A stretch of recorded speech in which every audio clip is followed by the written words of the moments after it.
Amanecía la tercera década del siglo XVI. Un joven de Toledo, conocedor y renovador de la poesía de su tiempo, tropieza un día con un poema italiano y se queda fascinado ante él. Tanto que, enseguida, siguiendo la divisa de los bienes mostrencos, escribe otro poema semejante. En él retrata a una joven en la plenitud de su belleza y la exhorta a vivir, en tanto que de rosa y azucena sean su rostro y su vida, porque la muerte acabará con ella y su fulgor. El autor es Garcilaso y la obra es un canto a la vida y el amor, a la vez que una elegía encubierta, en un texto cincelado por un sabio bruñidor de la palabra. El retrato contiene, en sus 8 primeros versos, la belleza y la juventud de la mujer. Los 3 siguientes exhortan al gozo y los 3 últimos avisan de la invasión de la mortalidad. Un poema nos atrae cuando nos dice algo propio con tanta fuerza que nos estremece. ¿Y qué hay más propio que la propia existencia? Que nacemos y por tanto caminamos hacia la muerte. De modo que quien talla esa verdad traza el mayor fragmento de identidad del hombre. Y eso es lo que me atrajo siendo adolescente y después de este poema, que hablaba de mí mismo, de mis ansias y temores. No solo porque estuviese idónea y hermosamente construido, sino porque su idoneidad y hermosa construcción encarnaban en mi vida sus palabras.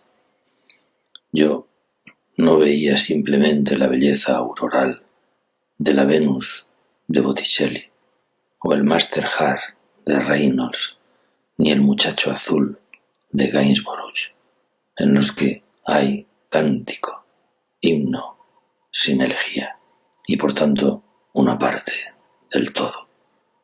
No, el poema terminaba recordando la otra parte que completa el todo. La muerte es la totalidad de la existencia. Y eso es lo que empuja a que el retrato de esa dama fulgente y corruptible se convierta en icono del desengaño existencial. ¿O acaso en un mundo que, guiado por el instinto de supervivencia, idolatra la juventud y la belleza, no es el retrato de una joven hermosa acosada por la muerte un emblema de nuestra temporalidad? El texto aborda un tema tan universal que 3 siglos más tarde Poe dirá que nada hay más emblemático que la muerte de una joven, porque es tanto como sentir que la belleza y la vida, en verso de García Lorca, no tienen más salida que la de la muerte. Y eso es lo que hacen los grandes creadores, crear emblemas, topos esenciales del alma y de la carne. Este poema es emblemático, está bien construido, es un soneto, la estrofa más noble. Su lenguaje es armonioso, sereno, renacentista. Puede construirse mejor. Góngora, buscador de nuevas dicciones, al encontrárselo medio siglo más tarde, se siente tan identificado que considera el dolorido sentir en él expreso como propio y de buena parte de la humanidad. Y tomándolo como modelo también, escribe un palincesto, una refundición, la que empieza mientras por competir con tu cabello. Pero Góngora es uno de los primeros que lucha por el individualismo autorial, de forma más intimista y cinceladora de un estilo, de un rasgo distintivo, más allá de lo que habían insinuado don Juan Manuel y Marcial, y exacerba sus imágenes, su contundencia, su tenebrismo existencial, tratando de asimilarlo, apropiárselo, estilizarlo, hacerlo definitivo. Quiere crear un diamante lírico. De modo que, donde Garcilaso subraya la fugitividad de la lozanía, escribiendo 2 veces en tanto que, Góngora reduplica la amenaza del tempus fugit y escribe 4 veces mientras. Y construye el poema bajo el signo del 4. 4 son los elementos naturales que se exaltan: el cabello, el labio, la frente, el cuello. 4 los elementos metafóricos e hiperbóricos de esos: el oro, el lirio, el clavel, el cristal luciente. Y mediante el sistema de siembra y recogida resalta la supremacía de la belleza de la joven a la de la naturaleza, para, de pronto, en medio de esa hipérbole, guillotinar de un tajo con otros 4 elementos, más su resumen, porque quiere Góngora que el lector sienta su vida amenazada verdaderamente por la muerte, que sienta que lleva su cadáver dentro. Y también, donde Garcilaso había escrito «marchitará la rosa el viento helado», propone sentenciosa y cruentamente el escalofriante verso final que nos impone la aceptación de que toda nuestra juventud y nuestra vida acabará convirtiéndose en tierra, en polvo, en humo, en sombra, en nada. Ambos poemas encierran tanta verdad y tanta vida que Quevedo no tiene reparo en escribir otro semejante, que hay que disculparle porque sin duda lo improvisó, tomando como ejemplo el de Garcilaso en alguno de sus viajes, y no es más que un plagio ripioso concebido como un simple piropo, sin más carnalidad ni metafísica. Pero ¿por qué este tema es tan universal? Primero porque aglutina varios tópicos esenciales de la condición humana. Como ya he dicho, la belleza, la juventud y la muerte acabadora de todo. Pero nada nace de la nada, sino que todo tiene una causa. ¿Y cuál es el origen de este tema real? En primer lugar, ser el tema sustancial de la conciencia, la vida acechada por la muerte. Y en segundo, y como consecuencia, el haberse constituido este acoso en la columna vertebral del existencialismo de todos los tiempos. Si recorremos su trayectoria, veremos que ya en la antigüedad Ausonio dice collige Virgo, rosas, y Horacio, mientras hablamos se nos va la vida, gocemos el presente, el mañana no es fiable. En otro extremo del espacio y el tiempo, Lita y Po afirma que ninguna hoja puede regresar a su árbol. Y también, muy lejos, Whitman indica que no dejemos pasar un solo día sin haber gozado.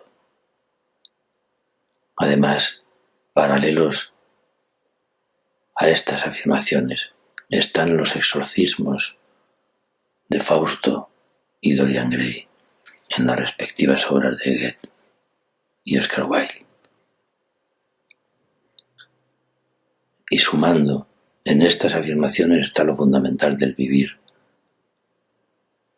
los lugares comunes del sic transit, el cóllige Virgo Rosas, la fugacidad del tiempo, el carpe diem, en fin, la huida del polvo eres y en polvo te convertirás, inicio de una tradición que atraviesa los siglos y naciones. Si seguimos el rastreo detectivesco de esta transcripción verbal, encontramos que los 3 textos aludidos de Garcilaso, Góngora y Quevedo son, como ya he dicho, variaciones del original de Tasso, que es quien diseña el tema y la estructura, el soneto, la disposición de los rasgos de la joven, la amenaza del tiempo. El concepto de bienes mostrencos ya aludido, en un momento en el que empezaba a considerarse la originalidad, hizo el resto.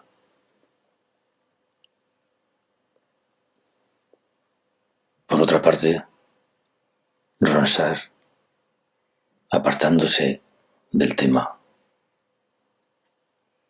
escribirá su soneto a Helena, en el que, viendo su retrato cuando ya está marchito, le aconseja que no se convierta en una anciana nostálgica de lo que no quiso vivir, porque se reprochará no haber amado a Ronsard, y sus versos serán como fantasmas y espinas acechándola y recordándole su error.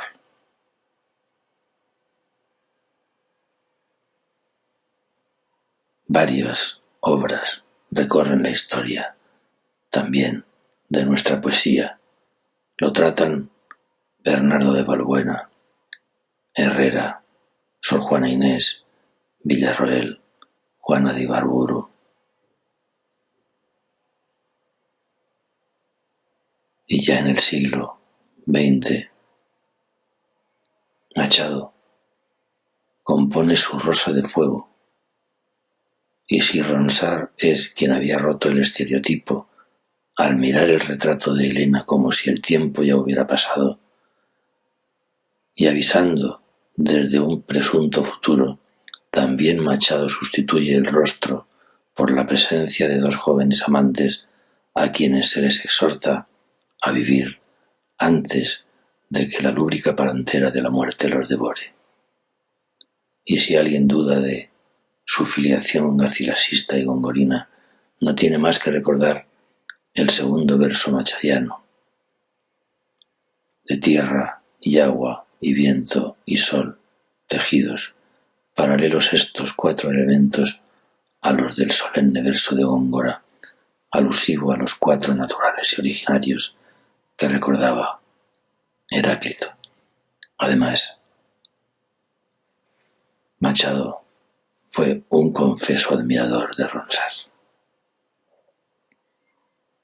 Poco después, Rafael Morales, evocando a Lope, se hace eco igualmente del tema en el soneto al esqueleto de una muchacha. Y Dámaso Alonso prolonga, extiende a todo el cuerpo el retrato, diciendo ahora que tanta hermosura y juventud reclaman eternidad, no mortalidad. Importa cuál de esos sonetos está mejor construido, importa mucho, porque lo exacto y pulimentado como un diamante nos dice diáfanamente lo que debemos sentir, eso que tan difícilmente se nos aparece cuando queremos decírnoslo a nosotros mismos. Porque sin duda, una historia es la forma en que se cuenta y un sentimiento es su expresión.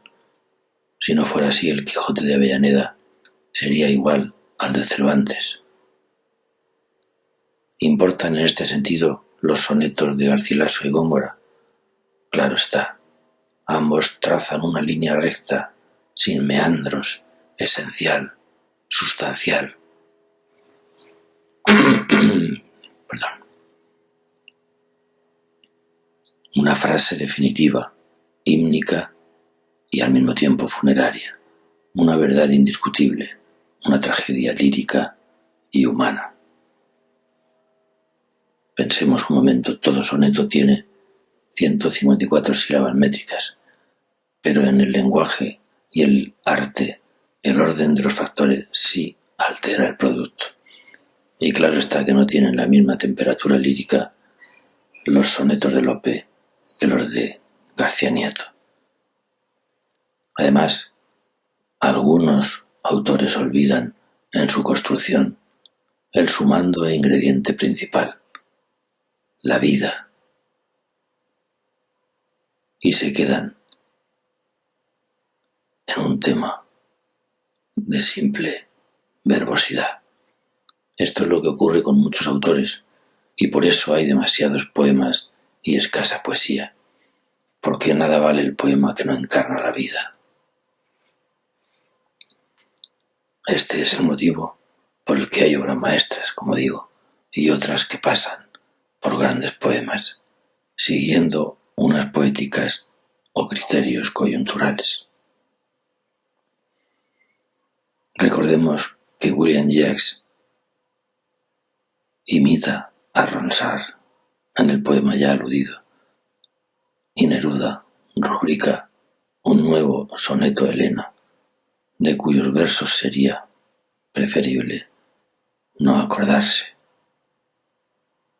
Y dos ejemplos, en mi opinión, contumaces. Tanto Francisco Brines como Luis Alberto de Cuenca, al tratar este tema, confunden la esencia con la circunstancia y la verborrea poemática con la vida, y perpetran cada uno un poema con el título de Collige Virgo Rosas, el primero tomando su concepto como simple asunto poético y no como víscera vital, con lo que también confunde poema con ludismo, al publicar Brines un poemastro filosofista digno de Fray Gerundio de Campazas. Y Cuenca, otro dirigido a una joven colegiala, en la que viene a traducir el carpe diem como un que te quiten lo bailado. ¿Qué consecuencias sacaremos de todo esto? Que el mejor poema es el que encuentra idoneidad entre lo expresable y lo expresado, el que encuentra la sutileza y estrategia expresivas, el que, desprovisto de coyunturas, continúa siendo autosuficiente en cualquier tiempo. En arte no hay democracia sino individuo, y no hay un solo gran poeta que no haya convertido las diferentes poéticas en un yo universal, por íntimamente solidario. Cada uno ha pretendido crear un canon a su medida, para sobreponerse a los demás, porque quien da forma de vida a su palabra es el que vence en el proceso darwínico del arte y queda para la posteridad. Algunos lectores de este libro me han preguntado si es un taller de escritura. La respuesta es no.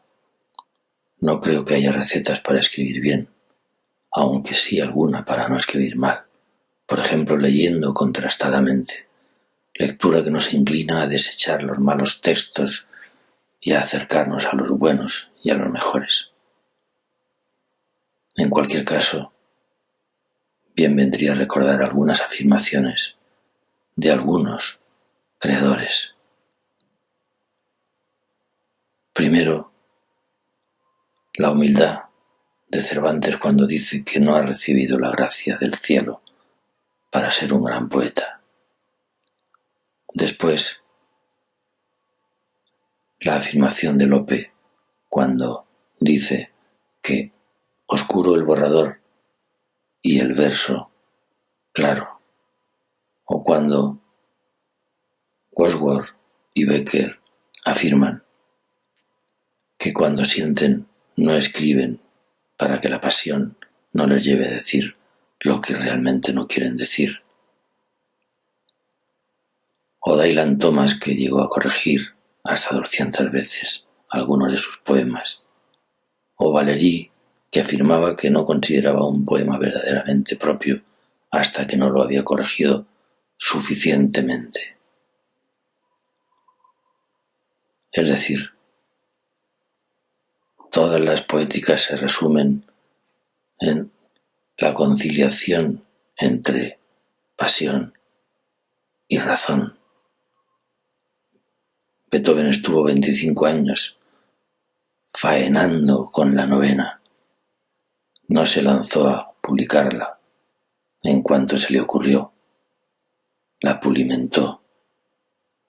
García Lorca decía, refiriéndose a esto, que era poeta por la gracia de Dios y la técnica, el esfuerzo. Y Hemingway decía que la mejor compañera del escritor es la papelera, lo cual significa que hay que tachar y tirar. El problema está quizá en que en España hay una corriente más o menos secreta o asumida, que es la del arte improvisatorio. Dámaso Alonso decía que un rasgo de la obra española es el ingenio, pero que no hay genios, que no tiene genios nuestra literatura. Y seguramente es por lo que acabo de decir. Porque toda poética debe unir la revisión con la inspiración y perderle ese culto, esa idolatría al momento de la inspiración. La inspiración nos empuja, la razón nos conmina a borrar, corregir. Y sobre todo, para esto, creo que falta una suficiente conciencia autocrítica, porque todos tenemos un techo sensible e intelectual y debemos empezar a publicar cuando hemos aprendido lo suficiente para ello. Y también dejar de hacerlo cuando nuestro techo no da para más. Porque tenemos un ADN natural, sensible, inteligente, y otro ADN cultural, que es el de nuestra formación. Y para acabar diré simplemente que este libro tal vez sea producto inconsciente de mi condición de lector, mi condición de profesor